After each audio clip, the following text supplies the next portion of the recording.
Kitchen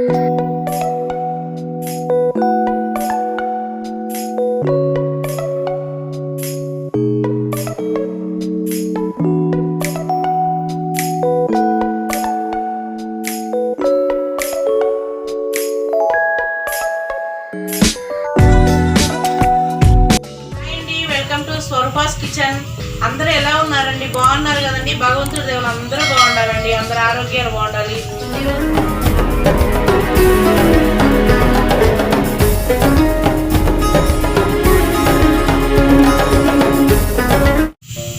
ఈరోజు మనము ఆలుగడ్డ చట్నీ చేద్దామండి. ఈ ఆలుగడ్డ చట్నీకి కావాల్సినవి అన్నీ కూడా చూద్దాం. మరి ఆలుగడ్డ చట్నీకి సాల్ట్, కారము, జీలకర్ర కొంచెం, 1 స్పూన్ మెంతులు, 1 స్పూను ఆవాలండి, ఎల్లిపాయలు, ఆయిల్. ఆలుగడ్డలు నేను ముందుగానే శుభ్రంగా కడిగానండి. ఈ ఆలుగడ్డల్ని బాగా కడిగి తడారిపోయింది. మరి వీటిని మనం పైన చెక్కు దిద్దామండి. ఈలోపు మనం ఒక చిట్కా చెప్పుకుందామండి.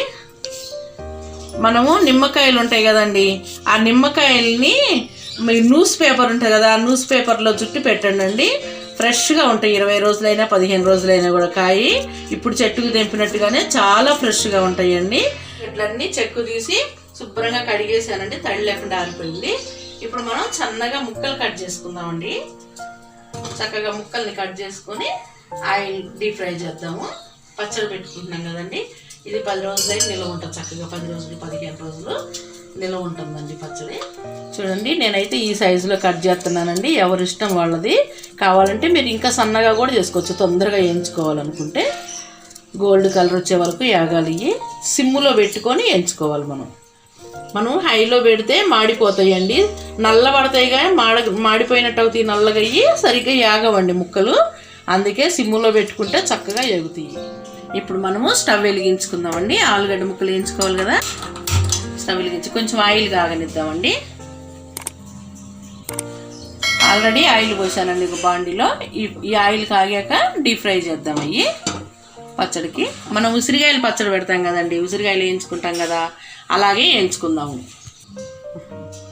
చూడండి, జీలకర్ర వేసానండి 1 స్పూను. ఈ జీలకర్ర ఎచ్చబెట్టాను నేను, కొంచెం వేడి చేశాను. ఇప్పుడు ఈ ఆవాలు కూడా 1 స్పూన్ వేస్తున్నానండి. ఆవాలు కూడా 1 స్పూన్ ఉన్నాయి. మరి ఇప్పుడు ఈ మెంతులు కూడా 1 స్పూన్ వేయించానండి. మెంతులు కూడా వేయించా, ఆవాలే వేయించలేదు. జీలకర్ర వేయించా, మెంతులు వేయించాను. ఇవి 1 స్పూన్ వేసాను. చిన్న టీ స్పూన్ అండి, అది పెద్దది కాదు. ఇప్పుడు వీటిని నేను పొడి చేస్తానండి. చూడండి, ఇలా మెత్తగా పొడి చేశానండి. ఆవాలు, జీలకర్ర, మెంతులు వేసి మెత్తగా పొడి చేశాను. ఒక ముక్క వేసి చూశానండి, ఆయిల్ బాగానే కాగింది. ఇప్పుడు మనము వేసుకుందాం ఆయిల్లో. ఈ ముక్కలన్నీ వేయించుదాము. ఇలా వేసేసుకొని పొయ్యి కూడా సిమ్లో పెడదామండి. నేను సిమ్లో పెట్టానండి. సిమ్లో పెడితే చక్కగా ఎగుతాయి. సేమ్ ఉసిరికాయలు వేయించుకుంటాం కదండి పచ్చడి పెట్టడానికి, అలాగే ఇవి కూడా వేయించుకోవాలి పచ్చడికి. ఇలా తిప్పుతూ వేయించుకుంటూ ఉండాలండి. మళ్ళీ ఒకే వైపు మాడిపోకుండా ఇలా తిప్పుకుంటూ మంచి కలర్ వచ్చే వరకు వేయించుకోవాలి. ఇలాగే మనం ఇందులో లైట్గా సాల్ట్ కలిపి వేయించుకున్నా కూడా బాగుంటుందండి. నేను మర్చిపోయాను ఇందాక కలపటము. చిటికడ వేసానండి. ఇట్లా ఒక చిటికడ చల్లేసి ఇలా కలుపుదాం ముక్కలకి. ఇందాక మర్చిపోయాను ముక్కలు. అలా ఒక చిటికడ వేసి సాల్ట్ కలిపానండి. మళ్ళీ మాడిపోకుండా ముక్కలు. చూడండి, ఈ కలర్ వచ్చే వరకు వేయించుకున్నాం కదా మనము. గోల్డెన్ బ్రౌన్ కలర్ అండి ఇది. ఈ కలర్ వచ్చే వరకు వేయించుకోవాలి.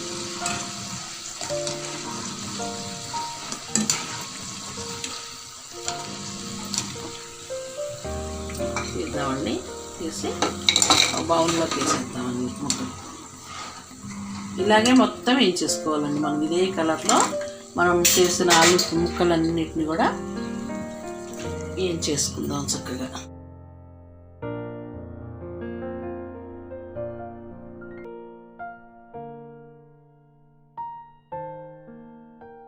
చూడండి, ఇలా అన్నీ వేయించుకున్నామండి.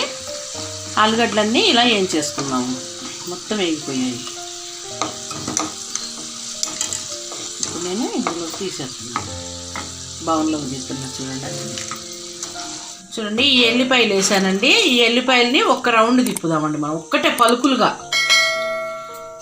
ఇప్పుడు మనము స్టవ్ వెలిగించుకుందామండి. మళ్ళీ ఇప్పుడు మనం వేయించినవన్నీ తాలింపు చేద్దాము.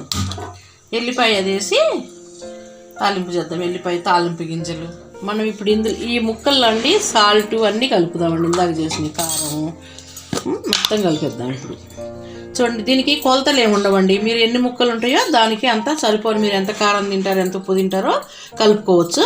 మెంతి పసుపు, జీలకర్ర, ఆవు పిండి మాత్రం కొంచెం కొంచెం ఒక 1/2 టీ స్పూన్ అట్లా వేసుకోండి. ఇగో ఈ కారం వేసాను నేను, 4 చెంచాల కారం వేసాను. ఇప్పుడు ఇది కూడా 1 చెంచా వేస్తాను. సాల్ట్ కూడా వేసుకొని చూడండి, సాల్ట్ కూడా ఎక్కువ వేయబాకండి, చూసినాక మళ్ళీ వేసుకోండి. ఇప్పుడు మనం ఇది వేసుకుందాం. మెంతి పసుపు అవన్నీ చేసాం కదా, అది వేసుకుందాం. ఎక్కువ వేయబాకండి, చేతి వచ్చింది చూసుకొని కలపండి. ఎక్కువ ఉంటే ముక్కలు ఎక్కువ వేసుకోవచ్చు. ఇప్పుడు ఇవన్నీ వేసాం కదా మనము, ఇప్పుడు ఇది ఇలా కలుపుదాము. ఇప్పుడు ఈ కలిసినవి అండి, ఇప్పుడు ఈ కలిసినవి కదా మనం తాలింపు చేసుకుందాం. మరి ఆవాలు కొంచెం 4 ఇంచుల ఆవాలు వేసాను, 4 శనగపప్పు గింజలు వేసానండి. మినపప్పు గింజలు కూడా 4 వేసాను. కొంచెం జీలకర్ర వేసానండి, ఆల్రెడీ మనం పొడి వేసుకున్నాం అన్నీ. కొంచెం కరివేపాకు వేసుకున్నాము.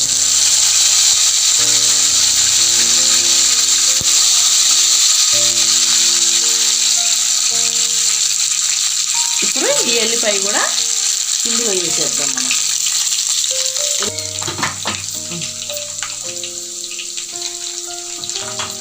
ఈ ఎల్లిపాయ కూడా వేసానండి, పచ్చి వాసన రాకుండా. మనం పచ్చడి కదా చేసేది, పచ్చట్లకి పచ్చి వాసన రాకుండా ఉండాలండి ఇది. ఇప్పుడు మనం ఇది వేగిన తర్వాత కొంచెం దోరగా ఎల్లిపాయి, అవి దోరగా వేగాలి. ఎల్లిపాయ కూడా, చిన్న ఎల్లిపాయ కూడా.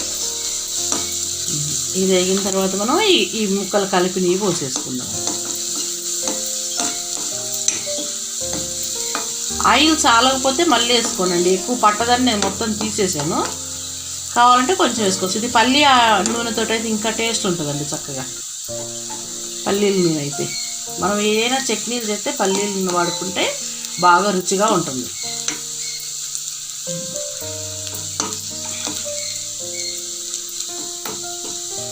వేగిందండి ఎర్రగా. ఇప్పుడు ఈ ముక్కలు కూడా పోసేసుకుందాం, అన్నీ కలిపి కదా. ఆయిల్ చాలకపోతే మళ్ళీ మనం వేసుకుందాం.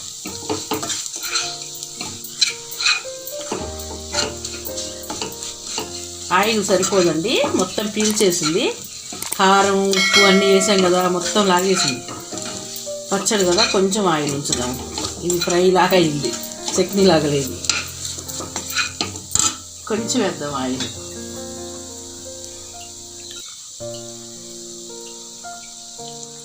కొంచెం వేసానండి.